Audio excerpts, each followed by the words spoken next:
It is so great to be with you guys today. I'm so excited to be able to communicate with you. My name's Evan Courtney, one of the pastors here at the Fields Church. And we are so glad to have Charleston here with us today. I've actually been in Charleston the last several weeks, working with the Dream Team there, serving alongside them and Pastor Tim and Cindy. You guys have great leaders there, and it's awesome to see already in the beginning that lives are being changed and people are finding and following Jesus since just the beginning of the launch in Charleston. So congratulations, Charleston. We are so excited to be with you and have you a part of the Fields Church. Now, we are continuing our series here called I'm Living My Best Life, as we're talking about what life really needs to be, how to grab life by the horns, and how to live it with everything that we have inside of us. And so us as a family, what we typically do is we try to save money and put money towards experiences versus possessions. And so for Christmas this year and for the last couple of years, we've been saving money, and we told the kids, hey, you know what? You're not going to get a lot of gifts coming up because we're going to take you down to Orlando to where some of our family is to be able to go to Disney World. And so we took them there, and before the trip, we've got a 9-year-old boy and a 5-year-old girl. And our 5-year-old girl she was very excited about seeing the princesses. But she was also excited, like she's got some kind of daredevil in her that she's excited about rides. And so she was excited about all sorts of different rides. And so she was, as we go into one of the parks one of the days, the big roller coaster that they had at this park is called Expedition Everest. And it's this roller coaster, it's this steel roller coaster that's based on kind of this theme of this Yeti doesn't want you on his mountain, and so he's trying to kick you off of this mountain. And so this roller coaster goes up 200 feet, and then the track is simulated to be broken by the Yeti that then forces you down backwards, down to this 270-degree spiral. You go 50 miles an hour, and you drop 80 feet. And so we get to the park, and my daughter wants to ride it, and she's excited about riding it.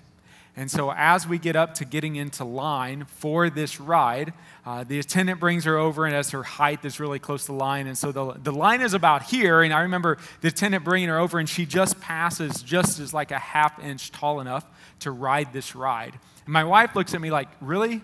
Like, we're going to let her ride the ride even though she is just like a half of an inch tall enough? I'm like, hey, they said like she could ride it.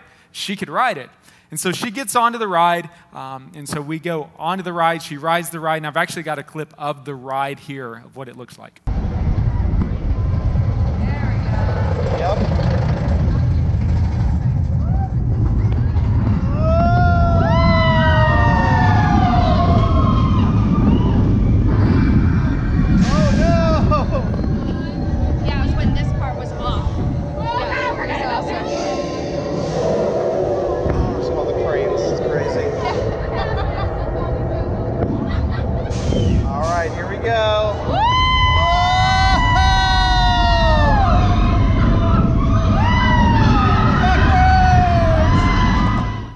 So that's just a little bit of the ride. And so during these rides, what happens is they take a picture of you riding the ride. And so she got off the ride. She was really excited. She wanted to ride it again.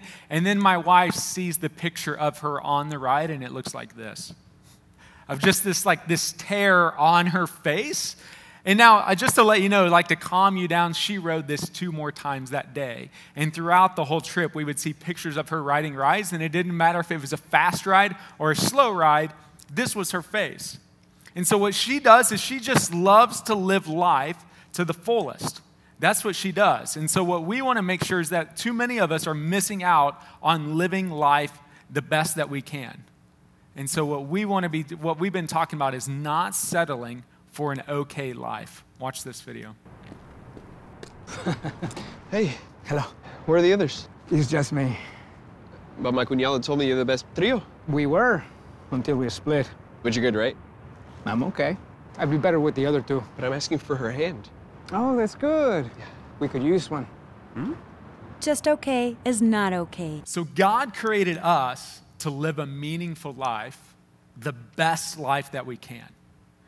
And so to live the best life that you can, you've got to be a part of something bigger than yourself. You need to live a life that makes a difference. And so here at the Fields Church, we actually have a team of these people, a group of these people that we call the Dream Team. And so these are people that are using their gifts, their talents, their passions, and their abilities to be able to invest in something that is beyond themselves. Now, I know what you're thinking, like, Pastor, you get paid to motivate us, to get us to volunteer, to sign up on a piece of paper. But you know what? Serving is the best thing that you can do in your life. It's for you. And so it's important for people to connect with their God-given passions, abilities, and talents for the benefit of them, not necessarily the organization or the church that they're serving. It's for them. We will be better all around if we are involved here. And so the truth is, you're going to be better all around if you're serving here. Look at this. We don't need you to serve. You need you to serve. Like, you need yourself to serve. You become a better person when you serve. Now, back in 1992, check out this photo. So this is during the Olympics. And during the Summer Olympics in 92, America decided to allow professional athletes to play in the Olympics. And so this was our basketball team, where it was some of the greatest players of all time joined together to create this team that they called the Dream Team. Some of the best basketball players of all time are in this picture. You can see Jordan, Bird, Magic, and Christian Laettner, right? I'm not sure how he's in there, but that is the Dream Team. And so these are people that all got together and they all had a passion for a common good. And so here at the Fields Church, what we want to do is to help find what that dream is inside of people here. The church should look like the people that God sends the church. And the best dreams, the best ideas, the best passions would be inside of the people that are inside of our church, and it should shape our church. Like, we don't want a bunch of volunteers that just sign up on a piece of paper and they don't like what they're doing, and they only did it because the pastor wanted them to do it. We want people that have these passions inside of them. So currently, we have 300 people that serve on the Dream Team at all of our locations here at the Fields Church. And we want to invite you to be a part of that Dream Team. We want you to tap into those passions, those abilities that you have, so that we can make the biggest difference possible that we could in this world. It's not that they have any less problems than you do. I know some of them. They have more problems. It's not that they're less busy than you. They could be busier. What they've done is they've discovered real joy, not because they've solved their problems, nor their busyness, but they have real joy because they have found something that is bigger than all of that stuff.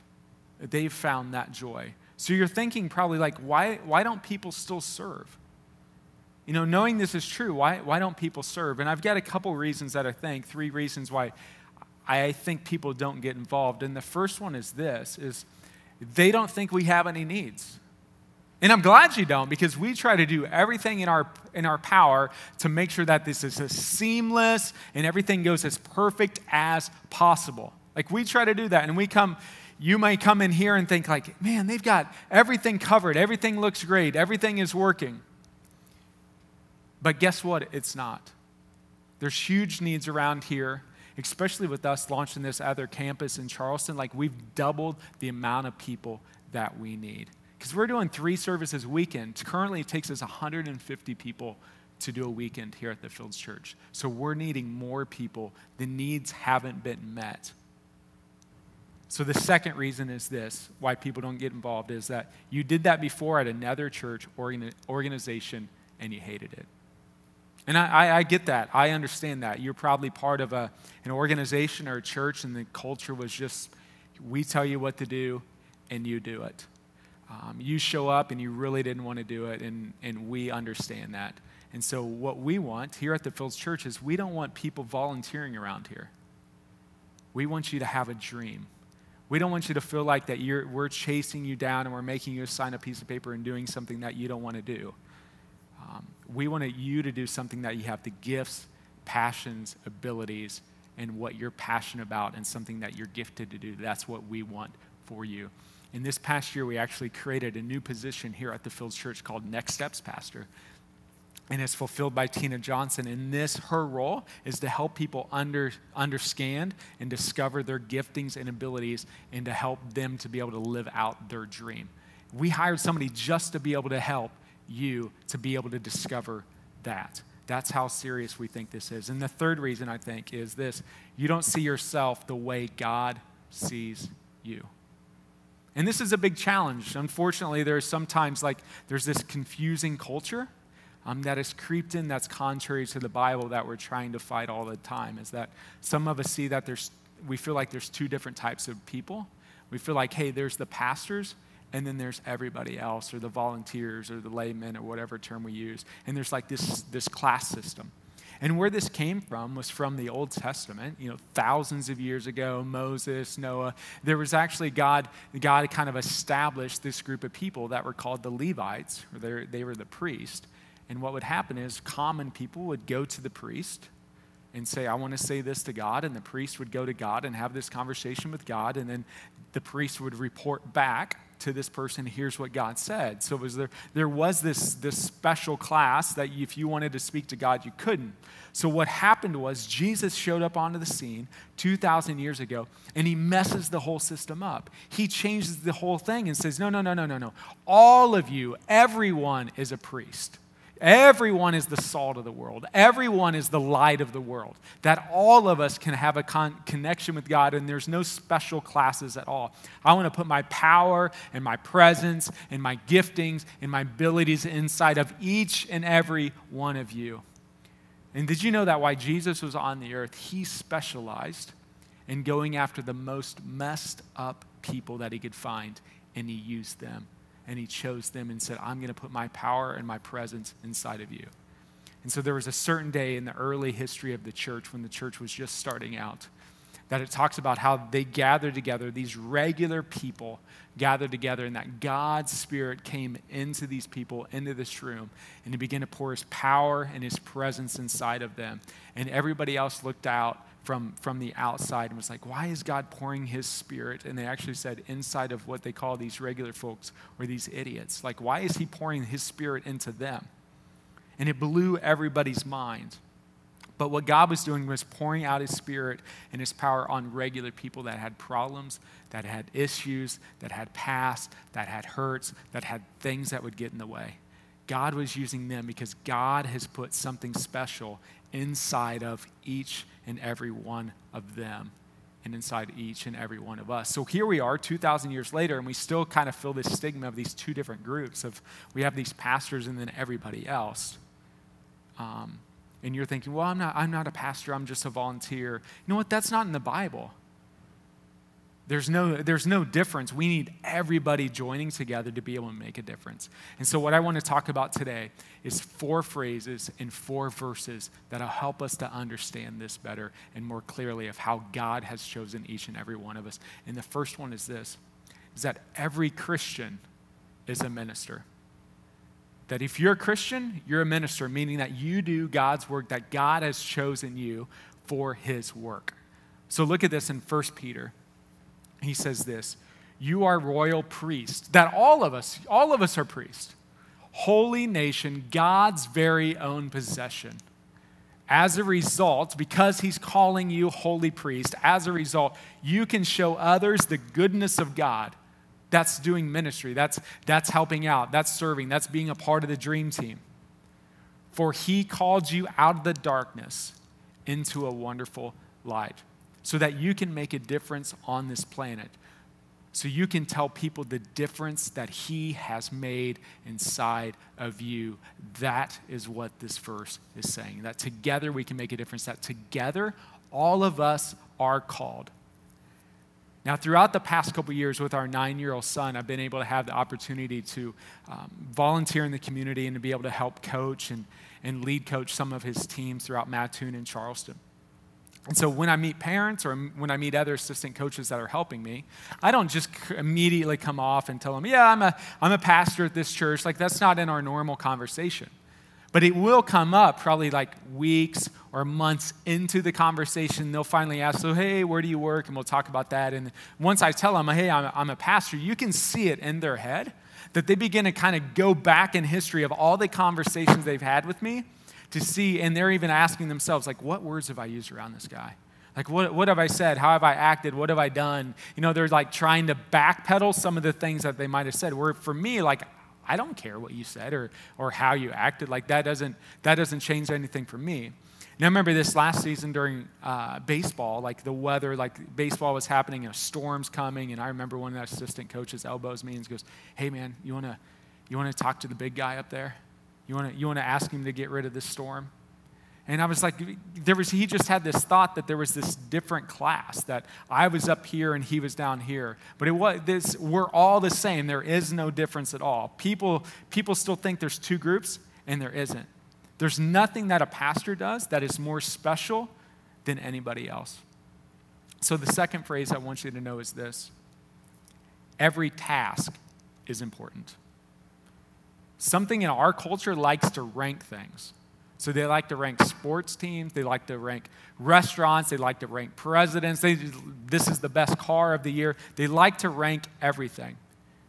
And so no, that person's on stage. Everybody knows him. Everybody goes to them. That when that person gets to heaven, that they're going to have a special parade for them that nobody else has. And that's not what the Bible said. The Bible says you're not rewarded on what you did, but the faithfulness in what you did, what you were called to do. A person is not rewarded by the task that they did, but by the faithfulness into what they did it. So the person today that is running the audio so that you can hear the message clearly today is doing a task that is equally as important as the person saying the message. So what I want you to do today is when you walk out of this room, I want you to high five the person that's running the sound. I just want you to walk by them, give them a high five, and say, thank you so much for doing your task so that we could hear the message clearly today. So the task that the lady is doing in the nursery today by holding your baby, so that during this message it's heard clearly and that there's not a baby that's rustling around or crying in here, she's just as equally as important as delivering today's message clearly as the person that's talking. So the person that is doing the sound, same exact task as the one saying it. So the person that's holding the baby, same exact the importance of the task as the one that is delivering it. So today, you that's running sound, you're a priest. You're doing God's work. You're doing what God has called you to do, and your task is very important. You're a minister. Look at this verse on 1 Corinthians. It says, all of you together, that's all of us, are Christ's body, and each of you is a part of it. So each of us are a part of this body. So imagine like if today we said, okay, I'm going to start living life tomorrow without a certain body part. And so we choose that body part, and then tomorrow quickly comes, and we quickly realize that, hey, I can't live life without that body part. So what we can't say is that somebody or something is more important than something else. It says here, together, all of us. So the roles of the pastor of the Fields Church here, our job is to help figure out what your passions and your abilities are to help you to get in the spot that is a perfect fit for you, to understand what God put inside of you. Because look at this. God wants to use ordinary people to do extraordinary things. Regardless of your past, regardless of your knowledge, you are special to God. The next one is this phrase I want you to know is every person is unique. Every person's unique. For the last couple of years, my son and I have been able to go to a father-son basketball camp.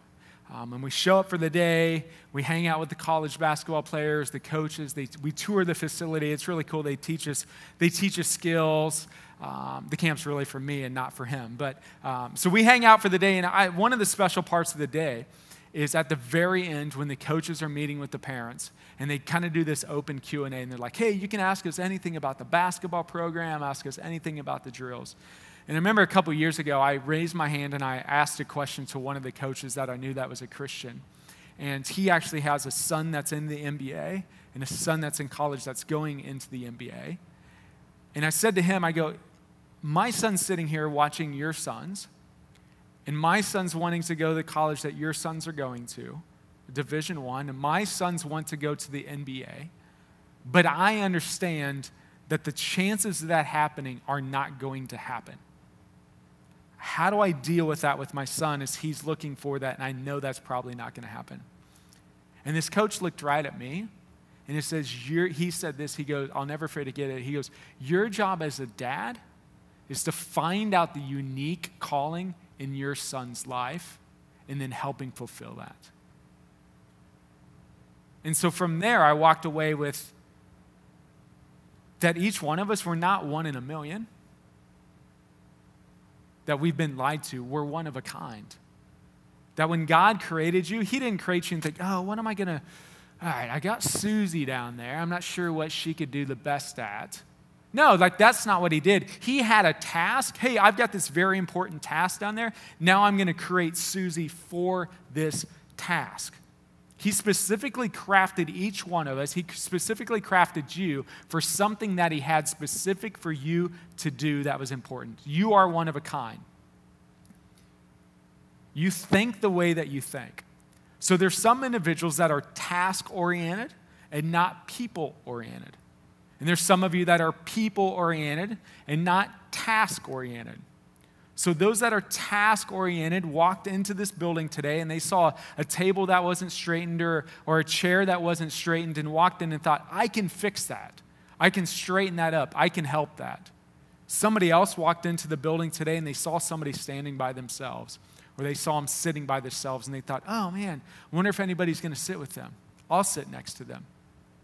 And so what happens is, the person that sat next to that person that was lonely will look at the person that straightened the chair, straightened the table, and goes, whoa, whoa, whoa, whoa, you don't love people the way that I love people. And the person that straightened the chair or that straightened that table is looking at the person that went over to love on the other person. No, yeah. That's because you don't care about excellence like I do. But you know what? God needs both. Because you're unique, and God did that on purpose, and he has you think that way on purpose. That's why two people can watch a movie and one cries and one laughs. Because God designed you uniquely. And the sooner we discover our uniqueness and use it for something great, the happier we're going to be. Look at this, 1 Corinthians 12. So this is Paul. He's writing the church, this church he planted. He goes, there's different kinds of spiritual gifts. He goes, but the same Spirit or the same God is the source of all of them. There are different kinds of service, but we serve the same God. And then the next one, he goes, God works in different ways, but it's the same God who does the work in all of us. So all of us have different talents and abilities and passions that he put inside of us, but one God gave it to us for us to all work together. There are different gifts and different tasks and different people, but we all work together as one. And then the last phrase I want you to look at is every person is a 10 in some area. So what is that one thing that if you did it, I'm not saying that it's easy, but when you did it, you felt fulfilled. There is something that when you do it, you feel like, I was made for that. There's a special gift, a special blessing when you can lay your head down at night and know that I was made for something. And what you have to do is discover what that is. Earlier this week, I was getting my shoes on in the morning, getting ready for work. And there was this empty laundry basket next to me, and my daughter kind of came over. She ran out of her room. She saw me putting my shoes on, and she goes, hey, Dad, real proud. She goes, hey, Dad, there was a bunch of towels in this laundry basket. I went ahead and folded them for you. I'm like, oh, that's awesome. Thank you so much. And she goes, that's what I was made to be. Now, I realized, it's funny that she would say that. I don't talk to my 5-year-old daughter about what my message is going to be in our talk, but it's funny that she said those words because that is what she's made to be. Not that she's made to fold towels, but there's something uniquely in her that she recognizes things around the house or recognizes things that people need help with, and she'll run over to them and help them or go ahead and do the task without being told. That's something specific and unique for her, and we're trying to figure out how that plays out for the rest of her life. So for you, some of you, you saw that crooked chair, that crooked table, and you're like, that chair needed me. You're right. That person that sat by themselves, inside of you, you're like, that person needed me. You're right. You're thinking, I was made for that. So there's this king in the Bible. His name's King David. And David was the king of Israel for years and years. A lot of people thought he was arrogant, but I think he just was confident in who he is. And this is some verbiage that he kind of sang back to God. Here, it's in Psalms 139. He says this, you made all the delicate inner parts of my body and knit me together in my mother's womb. Thank you for making me so wonderfully complex. Your workmanship is marvelous. How well I know it. So I wish we would all know how wonderfully made that we are, that God knew what he was doing. But we don't know how, but you're like, Evan, you don't know how messed up I am. But you know what? This is the business that God is in. Taking the stuff that we did to ourselves and him changing us back to our original state. We just have to let him do it. The goal of our church is not to fill it with a bunch of people. The goal of our church isn't to win a bunch of people to Christ, even though that's a very important part. But our goal is to fill this auditorium with people that find and follow Jesus, that discover their purpose, and so that they can take their dreams and live it out to make a difference in this world. And that's what our goal is that together we make a difference with eternity. Could you imagine a service, if we're too many people in here, but if we had a service that everybody, we put a microphone off to the side, and everybody just one by one came up, grabbed the microphone, and said what their God-given passions, abilities, and talents were and how they were using it. Could you imagine how awesome that would be? It'd be like this. John picks up the microphone. Hi, I'm John. I'm a priest. I'm a follower of Jesus, and I just like to help hurting people. And so once a month, I go down to the homeless shelter in Mattoon, and I help prepare a meal, and I just kind of hang and love on people that are around there and just kind of encourage them. John grabs the mic. He passes it to this other lady. Hi, everybody. My name's Carrie, and I love to be able to welcome people. Every time somebody comes over to my house, I want to make sure that they're fed, that everything looks nice, and I'm a priest. I'm a follower of Jesus, and here at the First Church, I'm able to do that by outside. They give me these two cool wands that I let people know where they need to park. I give them a parking spot to get out of the car, and I just kind of give them a high five and tell them I'm so glad that they're here at the Fields Church. Carrie grabs the mic. She passes it to the next person. She goes, hi, I'm Jenny, and I take things that are really disorganized and I organize them. And I want to make sure that everything's in their place. So I actually work in the kids' check-in area, that when a family comes up and they give me their information, I make sure I get the right information into the computer. I'm able to explain to them of how they get this tag to be able to pick up their child later, and that they see everything's organized so that they know everything that we do in kid ministry is safe, clean, and fun. That's why I'm here, and I'm a priest, and I follow God. Takes the microphone, passes to this next guy, really quiet guy. Hi, my name's Rob, and I'm a priest. I'm a follower of Jesus, and I don't have many friends. A lot of times I just hang out at home. I listen and download music, legal music, and I just kind of tap. Every time I'm listening to music, I'm just like tapping away on stuff. I'm tapping on the couch, on the chair, on my laptop. And so at the Fields Church, I actually play drums. And when I play drums, I'm helping to create this really awesome song so that people in the crowd can worship Jesus. Passes the microphone to this other kind of really strong guy. Hi, my name's Mike, and I'm a business owner in Mattoon. I'm a priest, and I follow Jesus. And all of my life, I've been leading other people at my business. And here at the Fields Church, I just started leading a group of other people. I thought if I could lead them in business, I'd love to lead people towards drawing closer to God and finding freedom. And so I lead a group. Passes the microphone off to this really frail older lady. She picks it up and she goes, my name's Mary. You don't see me here a lot of times because of the cold weather, the bad roads. It's hard for me to get out and to drive. So, but I'm a priest and I'm a follower of Jesus. And what I do is I pray. Like I can pray for 3 hours and it feels like 3 minutes. So I pray for all of our groups. I pray for all of our kids. I pray for our leaders. If I know something's coming up in the church, I just pray hours for it. But that's what I do.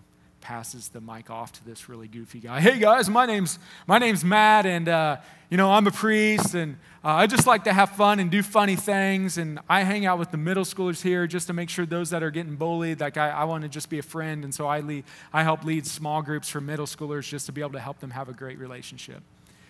Could you imagine what a service would look like? And so that's what our job here at the Fields Church is as us pastors, is helping you discover those unique giftings, abilities, and talents. Because what will happen when you find those is two things. Is one, we will be able to make a huge difference in this planet. And two, you will feel incredibly fulfilled. And so here at the Fields Church, we've designed a process for you to be able to discover these passions, these abilities, and these God-given talents, and to be able to place you on the exact fit onto the dream team. And so what this process is called is Growth Track.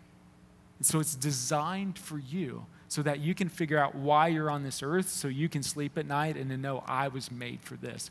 Growth Track happens every single week. It's 4 steps, with step 1 happening on the first Sunday of every month.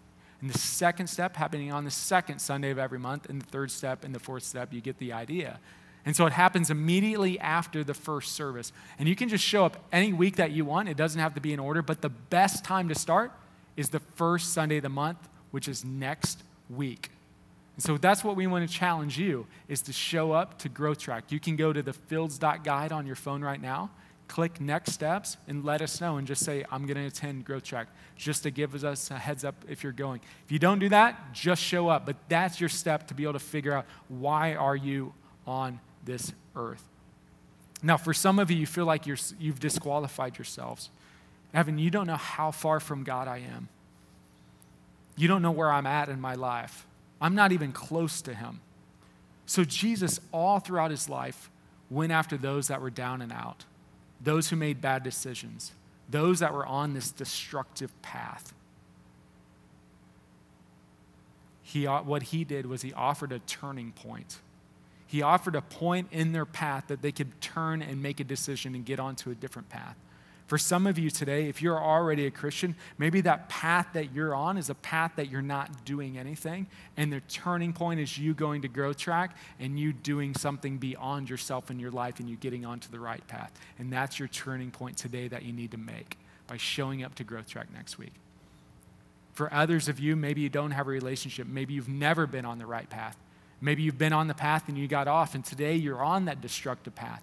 Your turning point today is to say, you know what, Jesus, I want to follow you, and I want to get on the right path. And his arms are open wide, and he's telling you is, come on in. I want to be able to help you. I want to be able to get you in the right path. I want to be able to give you love, a hope, and a future. I want you to be able to experience a life that you never thought was possible. And so what we're going to do here as we close is this, is I'm going to pray, and I want you to pray with me. I want you to pray and ask forgiveness and tell Jesus, Jesus, I want you to come into my life. Forgive me for going against you. I make a choice today to turn my life around and to follow you. I want to be put on a new path, and I want to have a real relationship with you. And there's a ton of joy when you find that other path. Let's pray together.